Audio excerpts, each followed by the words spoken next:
Hello मित्रों, नमस्कार। मैं अंकित भाटी, सैली बंसल का एक रिलेटिव।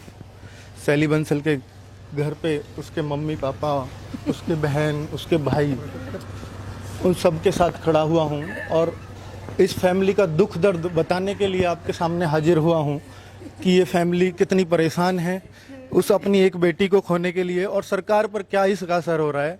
अगर बात करें तो प्रशासन का या दिल्ली पुलिस की तरफ से कोई भी बड़े अफसर का ना तो कोई फ़ोन आया है, इवन कोई एसएचओ का फ़ोन नहीं है, किसी एसीपी, किसी डीसीपी का, किसी ने इनके घर वालों का, ना तो कभी हॉस्पिटल में वो भर्ती थी तब कोई हाल पूछा, और ना अभी उसकी डेथ होने के बाद कोई भी यहाँ उसका हालचाल पूछने आया है। और आए हैं तो साथ के उसके कांस्टेबल साथी या कोई हेड कांस्टेबल आ गया, बस इससे ऊपर कोई नहीं गया है। तो मेरे मित्रों, आप सभी से ये रिक्वेस्ट है कि इस फैमिली के दुख दर्द को बांटने के लिए आपको ये वीडियो शेयर करना पड़ेगा। और स्पेशली मेरी उन सभी कांस्टेबल, हेड कांस्टेबल भाई बहनों से रिक्वेस्ट है, क्योंकि देखिए जो आईपीएस तबका है वो अपनी एक अलग धुन में चलता है। अगर आप लोग चाहेंगे तो ये वीडियो केजरीवाल तक भी जाएगा, ये वीडियो अमित शाह जी तक भी जाएगा, और ये वीडियो योगी जी तक भी पहुंचेगा, और आप चाहोगे तो ये मोदी जी तक भी ये जाएगा। तो आप लोग प्लीज़ इसको सपोर्ट करिए, शेयर करिए, क्योंकि एक कोरोना योद्धा इस कोरोना महामारी में मारी गई है और सरकार सिर्फ और सिर्फ उसके आंकड़े छुपा रही है और कुछ नहीं कर रही। इवन इसीलिए कोई पूछने नहीं आया कि वो कोरोना का उसको डिक्लेयर ही नहीं कर रही है सरकार, ठीक है। तो अब क्योंकि 3 तारीख से वो हॉस्पिटल में भर्ती थी और 24 तारीख की रात को उसने दम तोड़ा है, 25 की सुबह में ही। तो मैं अभी आपको उनके पिताजी के शब्द सुनवाता हूँ कि वो कैसा महसूस कर रहे हैं। और सीधी सी बात है कि एक बहुत गरीब परिवार था, एक दिल्ली पुलिस की वजह से सहारा मिला था इस लड़की की वजह से, और आज भी इनका काम और इनका व्यवसाय आप देख सकते हैं कि क्या था, क्या है।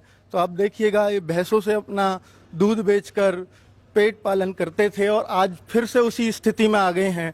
तो आप सभी से रिक्वेस्ट है कि इस बात को जितना आगे तक लेकर के जाएंगे तो इस परिवार की थोड़ी बहुत हेल्प हो जाएगी। चलिए, तो मैं आपको बताता हूँ कि वो उन्होंने क्या खोया है। तो आप बताइए अंकल जी कि अब आप क्या करेंगे, कैसे करना है ये सब चीज़ें। करना क्या है भाई साहब, मुझे तो एक सहारा ये मिला था बेटी का, वो भी मेरा ख़त्म हो गया।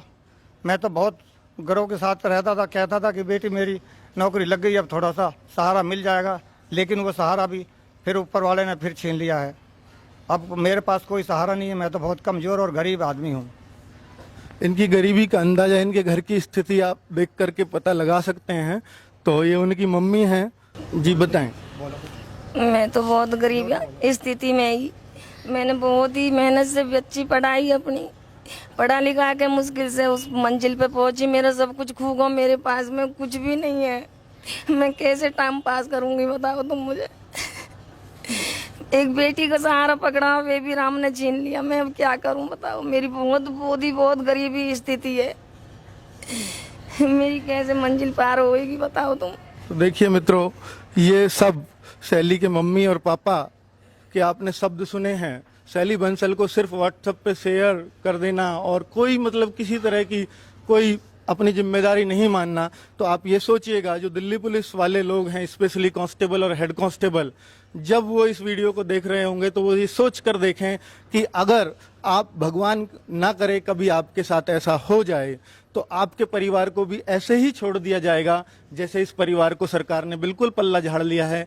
डीसीपी, एसीपी, एसएचओ सबको इन्होंने फोन पर सूचना दी, लेकिन सब एसीपी देखेंगे, डीसीपी 1 ने बोला, डीसीपी 3 देखेंगे, एसएचओ को बोला कि हम कल पहुंच रहे हैं, परसों पहुंच रहे हैं, ऐसे करते करते 10 दिन निकाल दिए, कोई भी हॉस्पिटल में देखने को नहीं आया, ठीक है। तो अब ये बात अगर कहूं कि भाई ये कोरोना योद्धा कैसे थी, तो इसके ही थाने के 3 या 4 लोगों को उसी डेट के आसपास, ये 2 तारीख को हॉस्पिटल में भर्ती हुई है और उसी डेट के आसपास 3 से लेके 6-7 तारीख तक और 3 पॉजिटिव मरीज मिले हैं उसी थाने के, इसी के साथी। तो वो सब भी मतलब किस तरह से छोड़े जाएंगे सरकार द्वारा, कोई भरोसा नहीं है। आंकड़े छुपा रही है, क्या कर रही है, क्या करना चाहते हैं, कुछ नहीं पता है।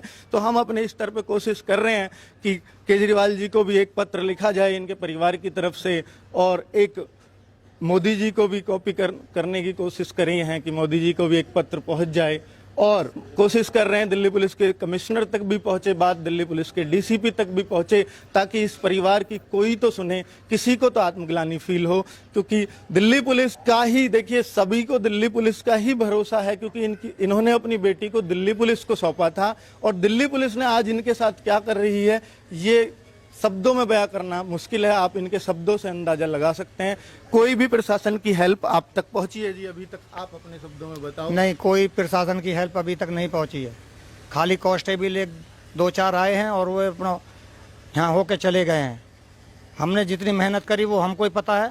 अब वो तो एक यही सहारा मिला था बेटी का, सबको तो सहारा बेटा का मिलता, लेकिन हमको बेटी का सहारा मिला, लेकिन वो सहारा भी हमारा टूट गया। अब हम क्या कर सकते हैं? हम तो बस परेशान होकर बैठ ही जाएंगे फिर।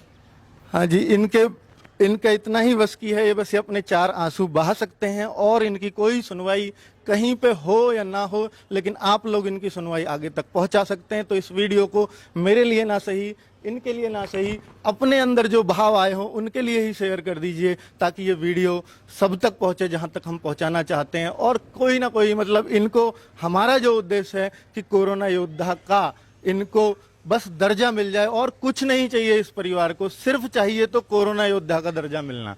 ठीक है, चलिए नमस्कार। आप सभी से फिर से एक बार हाथ जोड़कर कहता हूं कि इस वीडियो को जरूर पहुंचाएं आगे तक।